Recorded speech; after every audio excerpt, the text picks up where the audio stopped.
Sean bienvenidos a otro episodio de Tripas de Gato en YouTube. ¿Cuánto tiempo podría soportar estar aislado de cualquier contacto humano? Sin tecnología, sin luz, comiendo lo mismo todos los días, sin tener noción del tiempo. Pues algo así tiene el caso de hoy. Solamente que aquí no fue por voluntad propia, sino por manipulación de quien decía ser el jefe de familia.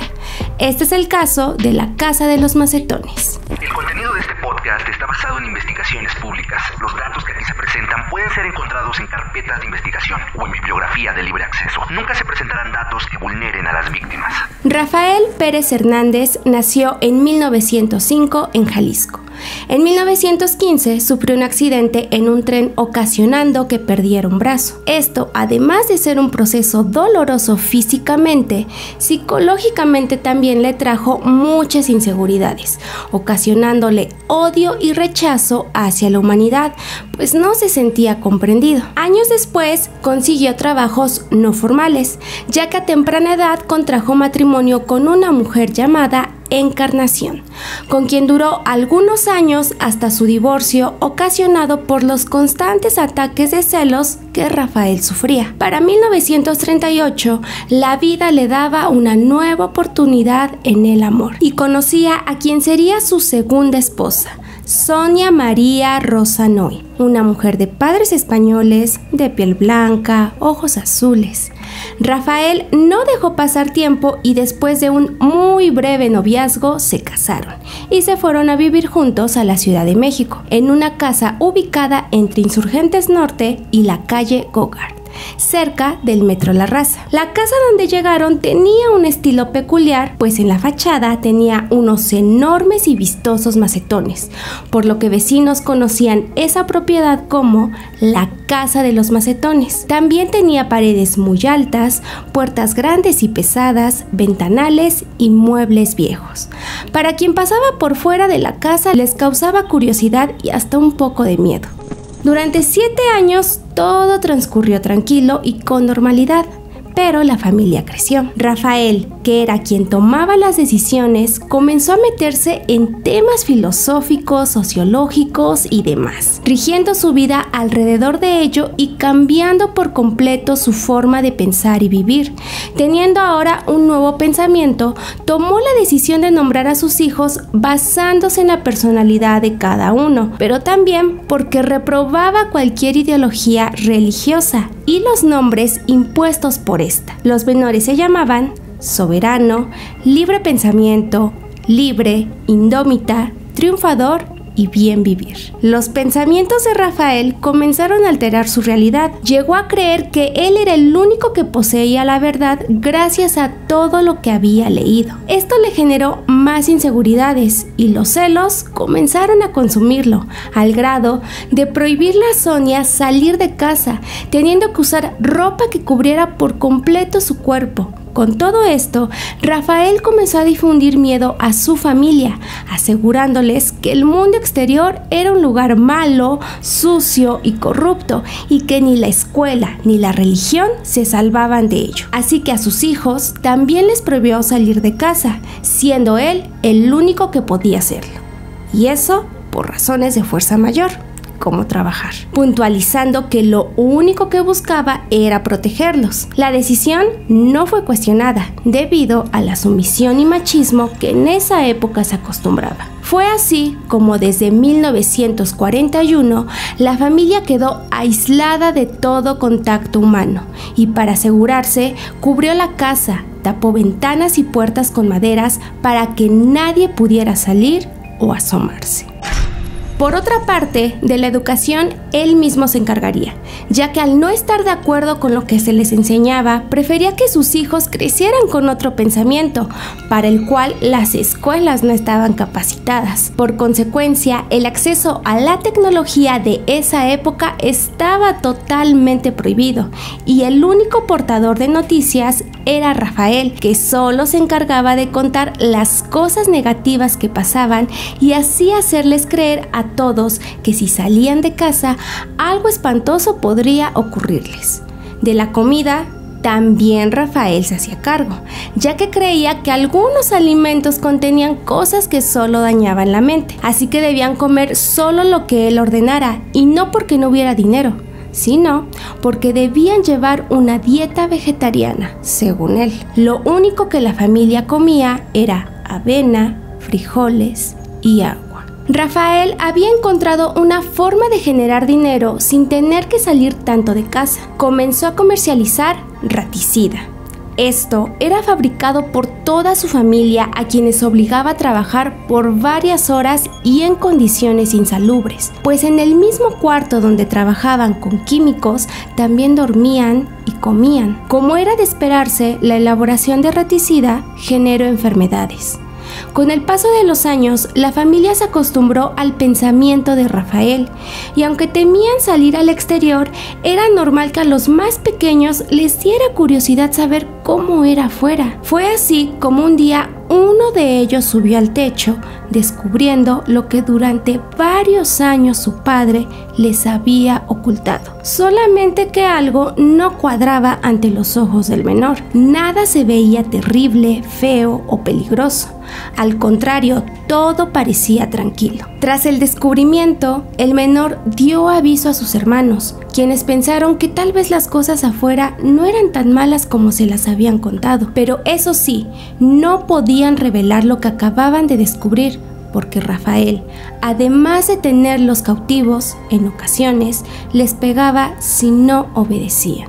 Tras 18 años en cautiverio, Indómita pensó en pedir una especie de ayuda y aventó 3 notas a la calle en diferentes ocasiones, hasta que una de ellas llegó a manos de una persona, quien fue con la policía y dio aviso. Gracias a esa denuncia, el 25 de julio de 1959, la policía llegó a la casa entrando por la fuerza. La imagen que vieron a continuación era escalofriante, pues toda la familia estaba asustada en un rincón porque no sabían qué estaba pasando. No parecían humanos, además no hablaban bien. La policía se percató de que las condiciones de vida ahí eran terribles. Parecía que el tiempo se había detenido, porque tanto la madre como los menores tenían ropa vieja y rota, como si jamás se hubieran cambiado. Y sobre todo, presentaban graves cuadros de desnutrición. El olor a humedad y suciedad era de no creerse. En ese instante también estaba Rafael, que al ser descubierto solo repetía ser inocente, porque solo buscaba proteger a su familia. Del hallazgo de la familia se cuenta otra versión, en la que un pretendiente de Indómita fue quien dio parte a la autoridad, ya que ella había encontrado la forma de escapar sin ser vista, y así fue como conoció a un joven que trabajaba en una tlapalería, teniendo como desenlace lo contado anteriormente. Rafael fue detenido y la familia puesta en revisión, aun cuando él admitió que sí los tuvo cautivos, obviamente justificando su actuar. Tíos y primos, en cuanto se enteraron, fueron a defenderlo, porque creían en su inocencia, a pesar de cómo habían sido encontrados los menores y Sonia. Por otra parte, él dijo que tenía pruebas de que no siempre habían estado encerrados, ya que en ocasiones salían a pasear y de esto habían fotografías que estaban en la casa, pero la policía no quiso ir por dicha evidencia, sobre todo porque los menores coincidían en lo mismo, que todo ese tiempo estuvieron encerrados obedeciendo a lo que su papá dijera. Después se dijo que Rafael cambió la versión y aseguró que la única culpable era su familia, que quería quitarle todo lo que tenía, poniéndose de acuerdo para que lo detuvieran. La policía obtuvo pruebas suficientes para declararlo culpable de secuestro, maltrato infantil agravado y portación de armas sin licencia, siendo llevado al Palacio Negro de Lecumberri. Además, el juez lo catalogó como un enfermo mental de alta peligrosidad, que tal vez con un tratamiento podría mostrar una mejoría. A pesar de esto, Sonia no estuvo de acuerdo con el veredicto. Alegaba que ahora quién se haría cargo de sus hijos, ya que si el juez lo había condenado culpable, él debía hacerse cargo de ellos, por dejarlos sin padre. Pero al final, Sonia no tuvo opción más que resignarse, y tanto ella como sus hijos perdonaron a Rafael, Es más, dijeron quererlo mucho, así que siguieron frecuentándolo en prisión. Lamentablemente, la ayuda que la familia recibió fue muy escasa y la prensa solo los evidenció aprovechándose del morbo sin brindarles ayuda por lo menos. Por si fuera poco, adaptarse a la sociedad también les costó y se dice que esto le pesó más a Sonia, quien tuvo que ser internada en un psiquiátrico mientras que los menores fueron puestos en adopción. Pero de esto último no se tiene evidencia de que fuera así. Rafael siempre se declaró inocente, por lo que en 1972, sin saber el motivo real, tomó la decisión final. En noviembre era encontrado sin vida colgando en su celda. En este famoso caso mexicano, a lo largo de los años se ha descubierto que muchos datos amarillistas carecen de veracidad, principalmente porque se sabe fueron fabricados por la prensa, porque esto se prestaba para que se creara cualquier tipo de historia poco realista. Lo que se sabe que sí fue real fue que Rafael tuvo cautiva a su familia por 18 años y todo lo contado anteriormente, pero de lo que no se tiene prueba es de los siguientes datos que han acompañado a este caso dependiendo de quién lo cuente. Lo que se dice es que Rafael había descubierto que sus hijos desobedecieron mirando el exterior, así que fueron cruelmente castigados y por la noche sacó a uno por uno llevándolos a las calles más peligrosas y oscuras para que se dieran cuenta que no era verdad lo que sus ojos habían visto como algo bonito. Que Rafael experimentaba con sus hijos los químicos que usaba para la fabricación del raticida. Que los hermanos comenzaron a relacionarse amorosamente entre ellos. Que la casa tenía agujeros que Rafael había hecho para espiarlos y ver qué hacían en su ausencia. Que la pareja había tenido 2 hijos más que habían muerto y enterrado en el patio de dicha casa. Y que Rafael se daba una buena vida mientras su familia permanecía encerrada.